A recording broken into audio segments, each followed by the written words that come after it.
मैंने चंद वीडियोस पहले ही मेंशन किया था कि J-10C शायद 2022 से पहले पाकिस्तान एयरफोर्स में शामिल होने के चांस नहीं हैं, लेकिन गालबन अब ये गलत प्रूव होता हुआ नज़र आ रहा है और ऐसा लग रहा है कि जल्द ही पाकिस्तान एयरफोर्स के पास J-10C मौजूद हो सकते हैं। और जो अभी तक मुझे जितनी इन्फॉर्मेशन है उसके मुताबिक बाय द एंड ऑफ 2021 यानी इस साल के अख्ताम तक तकरीबन 36 J-10Cs यानी J-10Cs के 2 स्क्वाड्रन जो हैं पाकिस्तान एयरफोर्स के पोजीशन में मौजूद हो सकते हैं। इसमें 2 चीज़ें हैं जो कि मैं डिस्कस करना चाहूँगा। सबसे पहले तो मैंने चंद दिन पहले ही कहा था कि J-10C के 2022 से पहले आने के चांसेस बहुत कम हैं और वाइल ये बात अब गलत प्रूफ होती हुई दिख रही है, लेकिन आई स्टिल फील लाइक एक 4.5 जनरेशन की TFX पे इन्वेस्ट करके लेटर ऑन आप इसे एक proper 5th generation fighter jet में भी कन्वर्ट कर सकते हैं।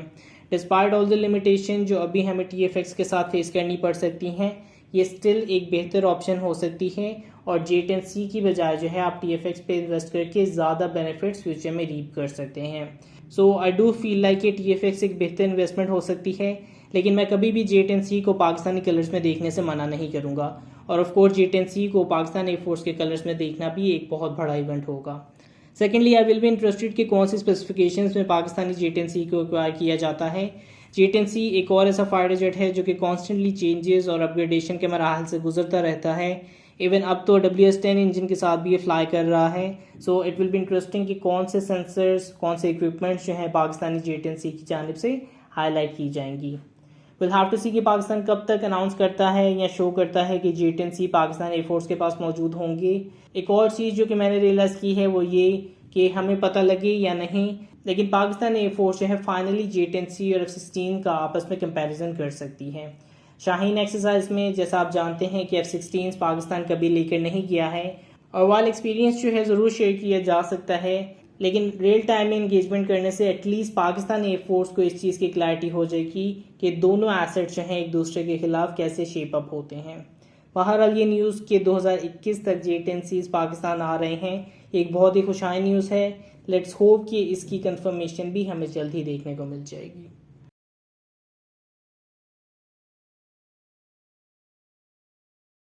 इसके बाद हम J-35 की चंद अपडेट्स और इसी से related Chinese type 003 aircraft carrier की अपडेट के हवाले से बात करेंगे। CMA ब्लॉग ने Wuhan carrier mockup fighter jet का एक नया मॉडल डिस्प्ले पे रखा है जो कि J-35 का ही एडवांस वर्जन है और J-35 फाइटर जेट का स्केल मॉडल है। चूँकि J-35 जो है चाइनीज़ नेवी की जानब से इस्तेमाल किया जाना है, इसलिए इस फाइटर जेट में फोल्डेड विंग मैकेनिज्म देखा जा सकता है, प्लस इसकी वर्टिकल टेल में भी कुछ डिज़ाइन चेंजेस मौजूद हैं। इसके अलावा आइदर ये फुटेज जो है एविक की जानब से रिलीज़ की गई है या ये चाइनीज़ मिनिस्ट्री ऑफ डिफेंस की जानब से फ्यूचर मिलिट्री की एक प्रमोशनल फुटेज है जो कि काफ़ी अर्से पहले रिलीज़ की गई थी, लेकिन इसमें J-35 के रेंडर्स देखे जा सकते हैं जो कि टाइप 003 एयरक्राफ्ट कैरियर पे गालबन मौजूद हैं। टाइप 003 एयरक्राफ्ट कैरियर की डेवलपमेंट के बारे में बात करें तो पिछले चंद हफ्तों में चंद मेजर अपडेट्स जो हैं हमें देखने को मिली हैं और इस चीज़ के आसार भी देखने को मिल रहे हैं कि इसी साल के आखिर में यानी 2021 तक तीसरा एयरक्राफ्ट कैरियर जो है चाइनीज़ नेवी के पोजीशन में शामिल हो सकता है। ये बेसिकली यूएस के बनाए गए USS जेरल्ड और फोर्ड क्लास से सिमिलरिटी रखता है और पिछले चंद दिनों में ही इसमें आयरलैंड को इंस्टॉल किया गया है और टाइप 003 की डेवलपमेंट जो है चाइनीज़ नेवी के लिए एक बहुत बड़ी अचीवमेंट होने वाली है। कैटोबार्ग सिस्टम चाइना के पहले 2 एयरक्राफ्ट कैरियर्स में मौजूद नहीं था, ये पहली बार इसमें इंट्रोड्यूस किया जा रहा है। फिर इसमें EMALS की एबिलिटी यानी इलेक्ट्रोमैग्नेटिक एयरक्राफ्ट लॉन्चिंग सिस्टम की कैपेबिलिटी, ये तमाम चीज़ें पहली बार इंट्रोड्यूस करवाने की कोशिश की जा रही है। प्लस फोर्ड क्लास के स्केल पे ये तमाम चीज़ें यानी एक सुपर कैरियर किस्म की चीज़ जो है उनकी जानब से तैयार की जा रही है जो शायद USA के बाद पहली बार इतने बड़े स्केल पे मौजूद होगी। टाइप 003 की लेटेस्ट रेंडर्स पे भी J-35 के विजुअल्स बहुत क्लियरली विजिबल हैं और इन दोनों मेजर एसेट्स को 2021 के आखिर से पहले देखा जा सकता है और होपफुली J-35 और पाकिस्तान एयरफोर्स की भी कुछ डेवलपमेंट हमें देखने को मिलेगी।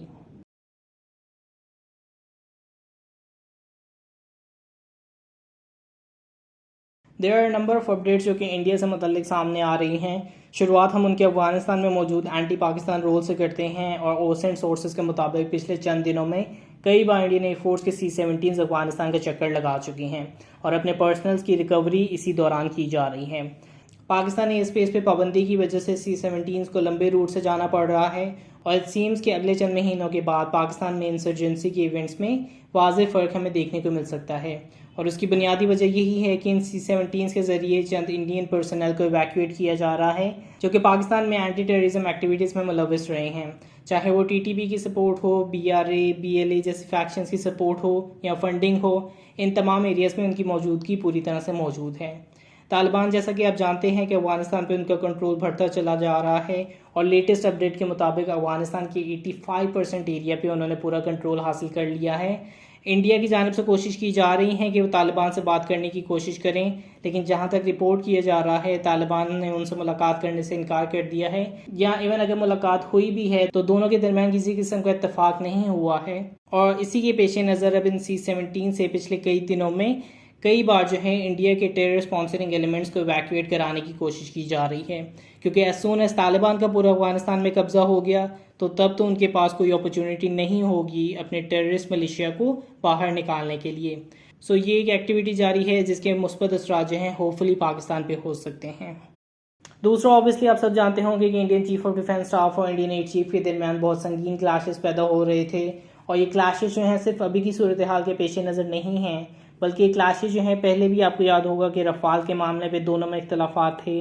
फिर इन्हीं chief of defence staff Bipin Rawat ने जो है फोर्सफुली इंडियन एयरफोर्स को तेजस फाइटर जेट खरीदने पर मजबूर किया था, जिसे इंडियन एयरफोर्स जो है पहले ही रिजेक्ट कर चुकी थी, और अब अगेन ये क्लैशेस जो हैं दोनों के दरमियान सामने आ रहे हैं। This time chief of defence staff Bipin Rawat ने इंडियन एयरफोर्स को कंबाइंड एयर फोर्सेस की सपोर्ट आर्म कह दिया है, यानी बेसिकली इंडियन आर्मी की ये सपोर्ट आर्म है। जिस तरह से आर्मी की मुख्तलिफ एक्सटेंशंस होती हैं, इसको Indian air chief RKS Bhadauria ने ऑफकोर्स रिजेक्ट किया है। अब ये प्रूव करने की कोशिश की जा रही है कि इंडियन एयरफोर्स जो है सपोर्ट रोल के लिए नहीं है, और इंडियन एयरफोर्स के अपने गोल्स और उनके अपने एम्बिशंस मौजूद हैं। नाउ इन दोनों के दरमियान रिफ्ट तो मौजूद है, लेकिन पर्सनली जो chief of defence staff Bipin Rawat हैं उनका रोल शायद इस लिहाज से इंपॉर्टेंट हो जाता है क्योंकि वो इंटीग्रेटेड फोर्सेस की रिप्रेजेंटेटिव हैं। अगर इसके नतीजे में एयरफोर्स जो है नॉन कोऑपरेशन शो करती है तो इसका ब्लेम जो है चीफ ऑफ डिफेंस स्टाफ के सर पे ही होगा। Last time if I am not wrong, chief of army staff ने इस तरह की चीज़ों को सॉर्ट आउट करने के लिए एक इंक्वायरी कमीशन भी बनाया था। सो आई डोंट नो कि ये मामला आगे किस तरफ जाता है, लेकिन इससे आप इंडियन आर्म फोर्सेस के माइंडसेट का अंदाज़ा ही लगा सकते हैं। और लास्टली उसके बाद जो है इंडियन एयरफोर्स की ही बात कर रहे हैं तो इसी इवेंट के रिजल्ट में उनके रफाल्स की मजीद परचेज़ का प्रॉस्पेक्ट भी ख़त्म हो सकता है, क्योंकि फ्रांस 24 के मुताबिक इंडियन रफाल फाइटर जेट की इन्वेस्टिगेशन के लिए उन्होंने एक फ्रांसीसी जज को इसकी जिम्मेदारियां सौंप दी हैं। हम सब जानते हैं कि बैक इन 2016 इंडियन गवर्नमेंट और डसॉल्ट रफाल के दरमियान $9.3 बिलियन के एवज 36 रफाल फाइटर जेट्स का कॉन्ट्रैक्ट साइन हुआ था, लेकिन इस डील में बहुत सी करप्शन एलिगेशंस हमेशा से सर्कल अराउंड करती रही हैं, जिसमें कमीशंस, ब्राइब्स, ये तमाम चीज़ें शामिल रही हैं। फिर उसके बाद एक फ्रेंच NGO जो कि फाइनेंशियल क्राइम्स में ही स्पेशलाइज्ड है, उनके मुताबिक इस डील में करप्शन और इन्फ्लुएंस पेडलिंग के क्राइम्स मौजूद हैं, जिसके नतीजे में इन्वेस्टिगेशन की अपील भी की गई थी, लेकिन उसे रिजेक्ट कर दिया गया था। डसॉल्ट ने अपने ऑडिट्स में जो है रॉन्ग डूइंग्स को रिजेक्ट किया है, लेकिन अब फाइनली इसकी इन्वेस्टिगेशन के हवाले से फ्रेंच जज को मुकर्रर कर दिया गया है। रिगार्डलेस ऑफ द फैक्ट कि इस चीज़ में करप्शन हुई है या नहीं, ये इंडियन एयरफोर्स और इंडियन रफाल की इमेज के लिए बहुत ही डैमेजिंग है। जब से इंडिया ने रफाल ख़रीदे हैं, हर चंद अरसे में इसके हवाले से किसी किस्म की कंट्रोवर्सी निकल के सामने आ जाती है, और अगर इस इन्वेस्टिगेशन से कोई कॉन्क्रीट इन्फॉर्मेशन सामने आती है या जो फ्रांसीसी जज हैं इस पूरी ट्रांजैक्शन में अगर वो कुछ सस्पिशंस जो हैं आइडेंटिफाई करने में कामयाब हो जाते हैं, तो ये इंडियन रफाल की फर्दर परचेज़ में एक बहुत बड़ी रुकावट हो सकती है।